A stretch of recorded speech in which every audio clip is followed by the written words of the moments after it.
Hello, so we are going to go through the worksheet 19.4, and basically I think most of you gave me a very good quality work, and I will be just focusing on a few questions, and then this will be done. Okay, so firstly, question one, I think I have mentioned this before in class. Most of you are able to tell me that this is the input and this is the output that I'm getting. But many of you didn't unpack the term 100 watt in terms of the light bulb. So what do I mean by unpack? So as most of you know, P is equals to E over T. So if I have 100 W, it would mean that I am having 100 joules per second, and I need to unpack and show the examiner that I understand what is meant by these 100 joules. So how do I do that? I have to relate it to the context, which is the bulb. So this power of 100 joules is basically electrical energy converted to some form of energy depending on the context, which is here. So in this case, it is a light bulb. So for a light bulb, most of the energy will be converted into light energy. Some of you in your answer mentioned heat energy and sound energy. I think this is valid for heat energy because one of the byproduct of light is actually heat if you are using a fluorescent light. But the sound energy is actually a bit absurd, so I would not accept that. So to be on the safer side, I think just mention the main energy conversion, which is the light. So how do we write it? You just need to mention that it means that some of you like to use the word input, but actually that is how I help you understand. The correct way of saying is that you are supplying 240 watt across the bulb. So this is the part where you need to be mindful. Okay. So I like to use the word when.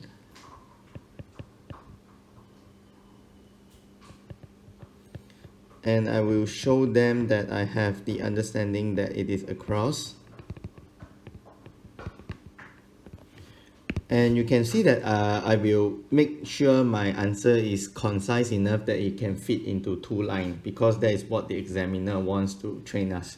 So it is important that you have this habit of squeezing your answer into two lines in your daily work, so that during exam, once you look at the number of lines, you can quickly formulate your expression to fit into that. If not, you will be over answering, and then that itself is a penalty to you in terms of the time taken.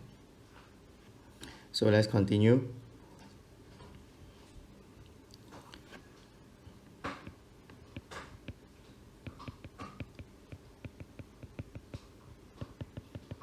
Electrical energy.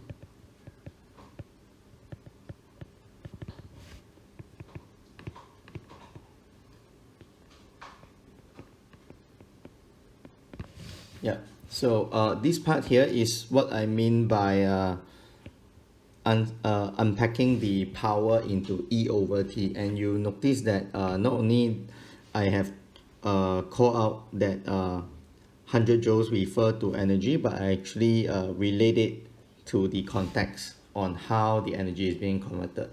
For part B, most of you are able to answer. Some of you use a more long-winded method. So actually the shortest way is number one, apply the P equals to V square over R, and then you'll be able to find out what is the R.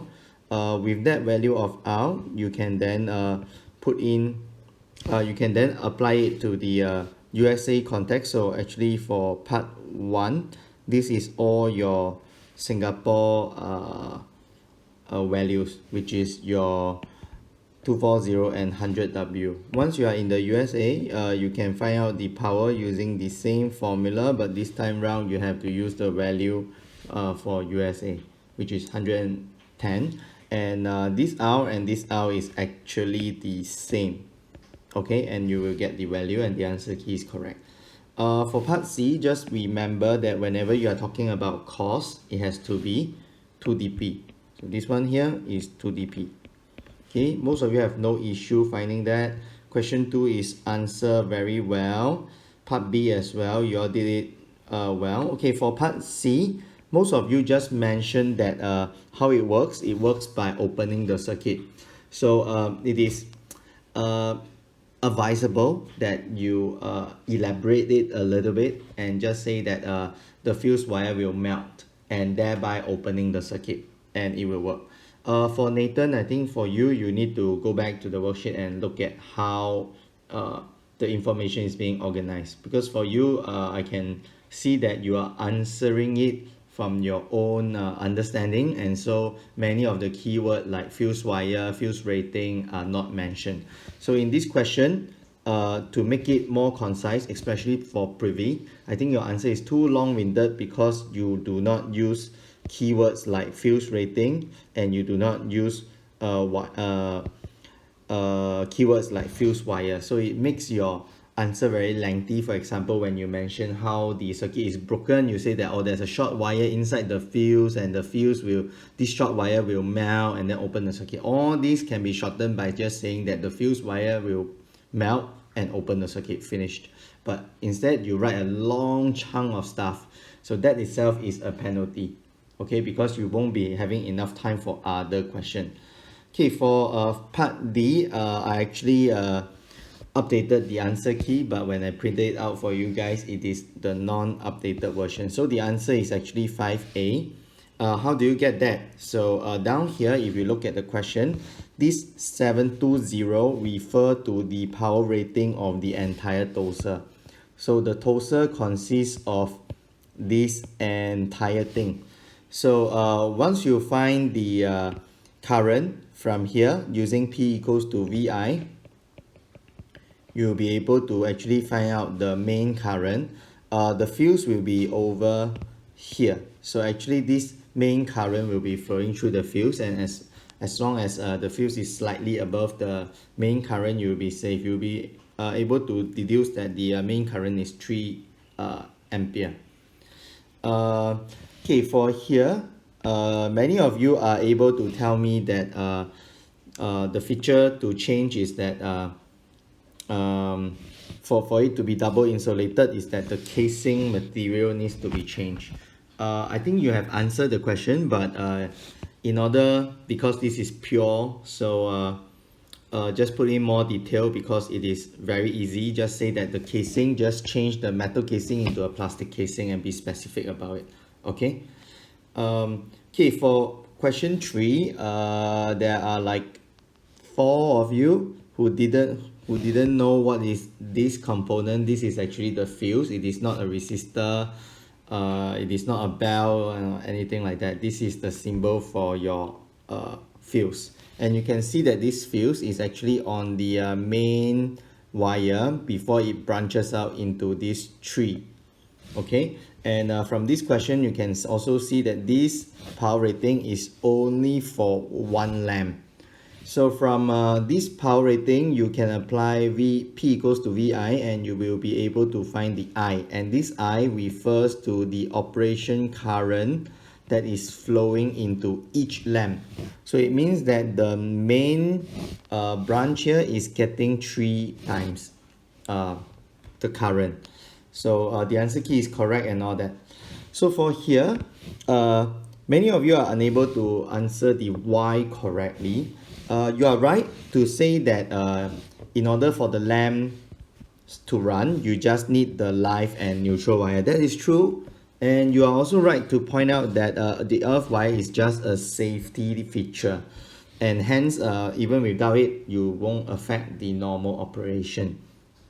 That is like me asking you, when you go out from your house to school, what are books, pencil case, and raincoat? Which one is non-essential? And you will tell me that it is the raincoat because it is not raining. It is a sunny day. Oh, that is true. It is a valid reason, but it doesn't mean that it is redundant, right? Because in case it rains, then your raincoat will be useful. So what is the right answer? Well, you can say that the raincoat is redundant because I bring along an umbrella as well. So if you have a raincoat and you have an umbrella, then one of it is redundant and it won't affect my normal operation. So in this case, it is similar. You are right to say that to go to school, you just need your books and pencil case. So similarly, you can say that the lamp will still work as long as you have your live and neutral wire, but it doesn't mean that your earth wire is totally redundant, because your earth wire, after all, it is a safety device that will protect the user. So you cannot just say that, oh, my earth wire, I don't really need it, and hence I can ignore it. So how should I answer this question? If you look at the context, you can see down here that actually the circuit is double insulated. So it is similar to saying that, oh, I have an earth wire, I have a raincoat, but at the same time I have double insulation, so I have an umbrella as well. So if you have both an umbrella and a raincoat, then one of it will become redundant. So actually for here, you have to tell me that the earth wire is the extra one, is redundant because it is already double insulated, so you don't need the earth wire. Okay, so I want you to actually be able to sieve this out from the context and relate to the answer that, oh, I only need either the earth wire or the double insulation. But in some cases, you will argue that, oh, my charger is actually having a plastic casing. Why is it that it has 3 pin? Well, because most of our socket has a catch inside the holes of the socket that prevents you from just plugging in 2-pin plug. So sometimes if you use 2-pin plug, you will find difficulty going into the socket. So for them, they will just put a 3rd pin there so that it will engage the socket and unlock the live and the neutral socket hole. So actually the 3rd pin, it does not have any wire. It is just there to unlock the socket for those who has a socket lock. Okay, so for here, you just need to tell me that the earth wire is not needed because the device, or whatever it is called, is already having double insulation. Okay, component V, you all got it. C, I have already talked about it. The answer is I think 3A or something like that. The answer key is correct. Okay, for here, most of you are able to answer you are able to answer this very well, so your calculation has no issue. So I'm going to focus on part A, part B, and part C. Okay, for part A, some of you are saying that, oh, V equals to IR is not suitable in this case, I should use P equals to VI. So if you are saying that, you didn't actually answer the question, because the question wants to know that why is this expression wrong? Why is it that it is wrong? So you need to mention to me that there are many versions of it. Number one is that, okay, there is a resistance to the cable, but for this answer, David's friend, he didn't take into account that down here there will be some resistance as well. So when he used this equation, this is actually the main voltage. So this is actually your V naught. So when you use I naught equals to V naught over R, this R has to be the total resistance, and the total resistance is not 3 because 3 only represent the cable resistance. You didn't take into account of this. So your answer need to point that out. If not, then if you do not want to attack the resistance, then you have to attack this. So for example, you can say that when applying your V equals to IR, if you are using R equals to 3, R equals to 3 is actually the R for cable. So if you want to use R for cable, then this V has to be V of cable. And because your cable and your appliances is actually in series, so if you have a main voltage over here, let's say this main voltage is 1000, then this 1000 will be shared by the cable and the electrical appliances, meaning that I would not have 1000 V for my cable because some of the V has to go to my appliances. Yeah, so you can either attack the R or you can either attack the V. Okay, so let me write down the answer. So version 1, let's attack the R. Okay, so I will just use DF to symbolize David's friend.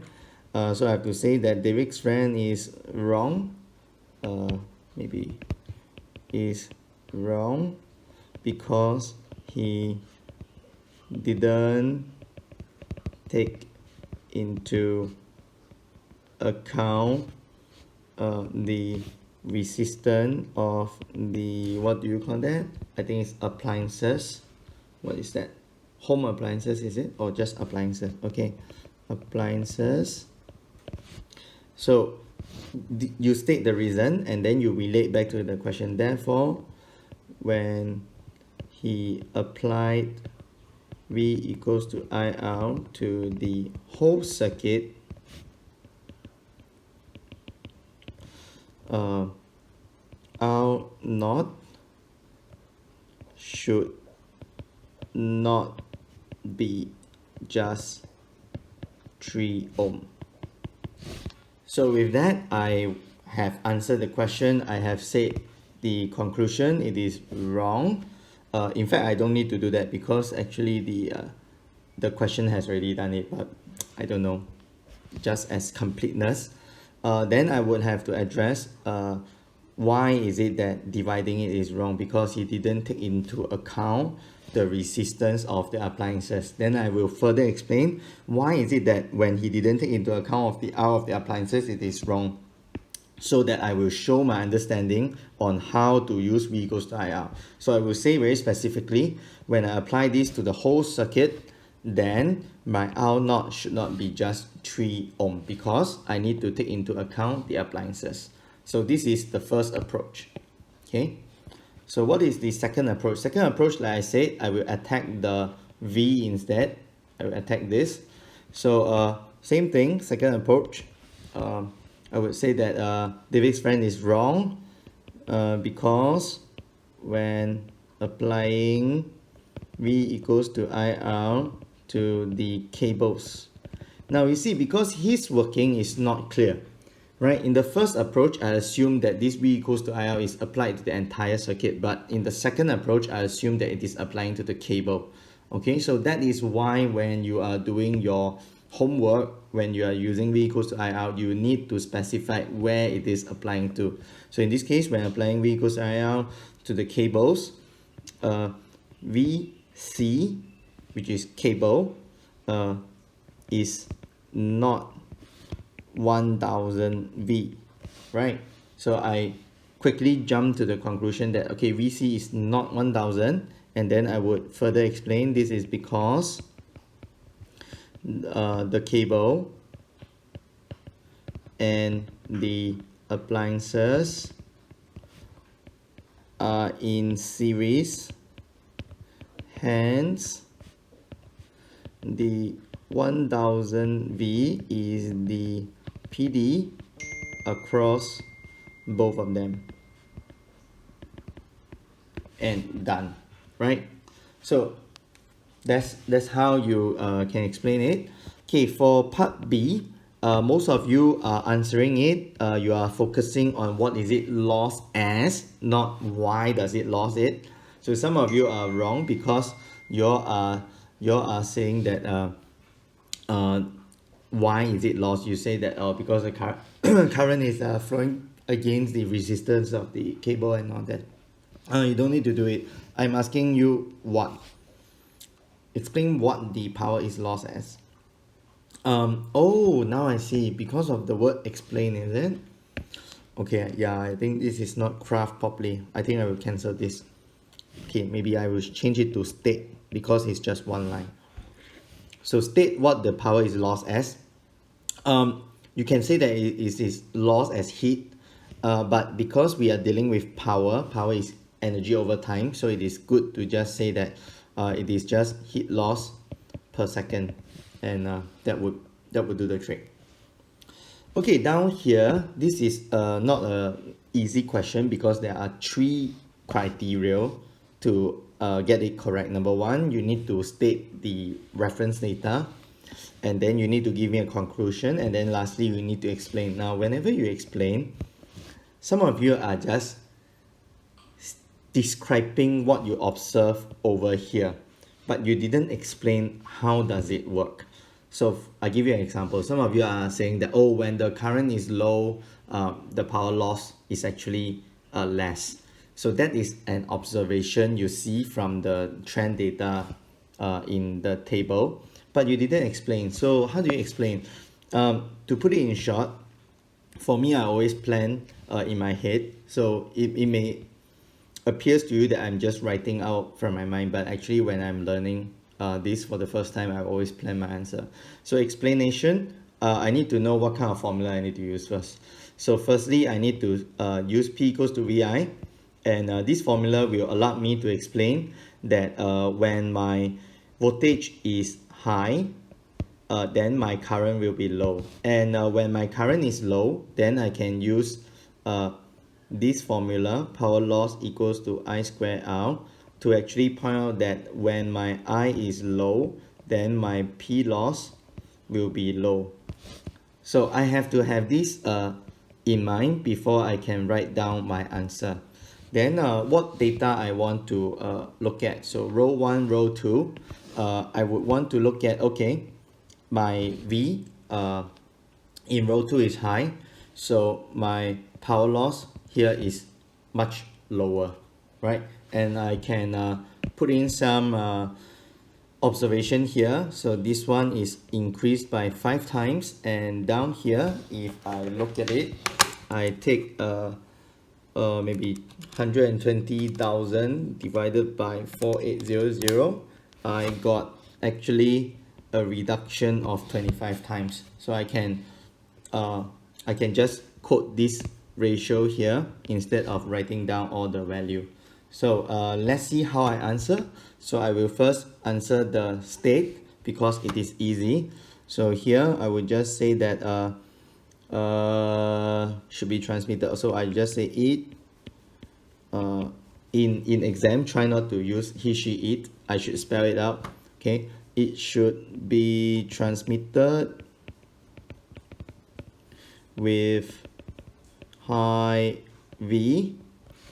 Okay, so then after that I will use my language to direct the marker that I am using the data. So I will just say that from, what is it called? Okay, there's no table number, so I just say from the data when the V is increased by 5 times, the power loss decreased by 25 times, right? So I have settled this, I have also settled this. Now I have to settle this, and I already have a plan.